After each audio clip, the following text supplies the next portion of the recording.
Okay, so I just wanted to show you this, one of the inmates that I've been writing to for quite a while. He's a really good practitioner. And he wrote a children's story, which we have made into a book. And Miguel, who some of you may remember, who was here before, he illustrated the book. Somebody in Bangladesh colored it.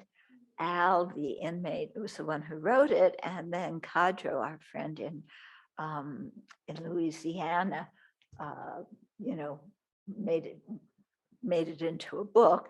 And Venerable Thubten coordinated the whole thing as we went through 111,111 revisions. Okay, so this is just the mock-up. It has a band across the front saying not for resale, but you can get some idea of the cover. Okay, it's an adorable story about Gavin, this puppy, yeah, who thinks that happiness comes from all sorts of wonderful toys.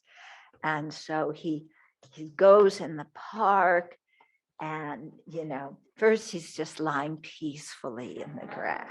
Isn't that, look at that. I mean, Miguel drew that. I think these drawings are fantastic. And then he goes to the park and he sees, one puppy from a really rich family who has all the latest things. Okay, his skateboard, his helmet, his sunglasses, bunches of toys, and poor Gavin is jealous. Okay, and then time goes on and Gavin meets another puppy called Bodhi. Okay, Bodhi's little.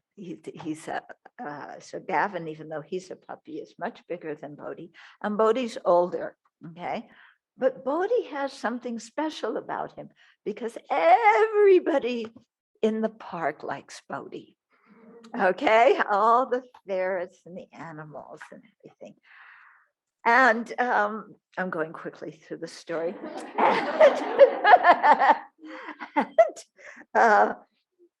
And then one day Bodhi doesn't come to the park, so Gavin is worried, and so he has this idea he's going to run over to Bodhi's house.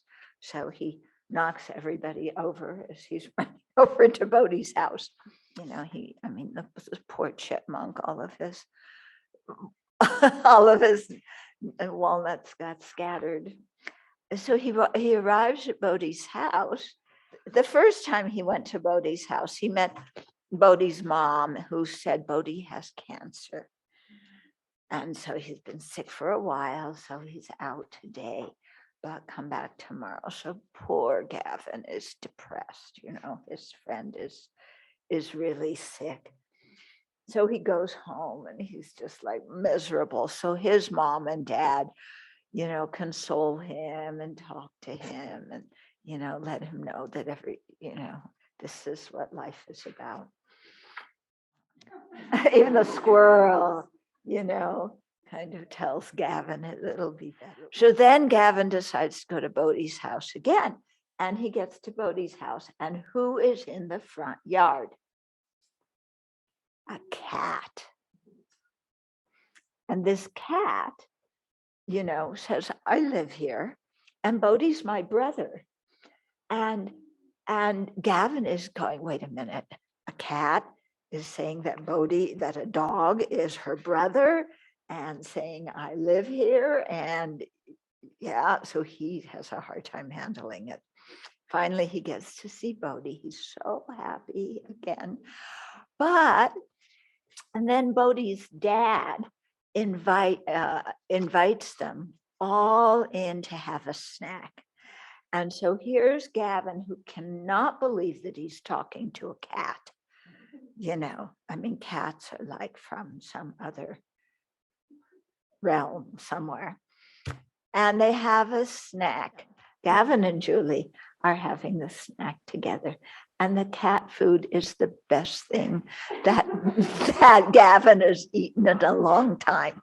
He's going to go tell his mom to buy it.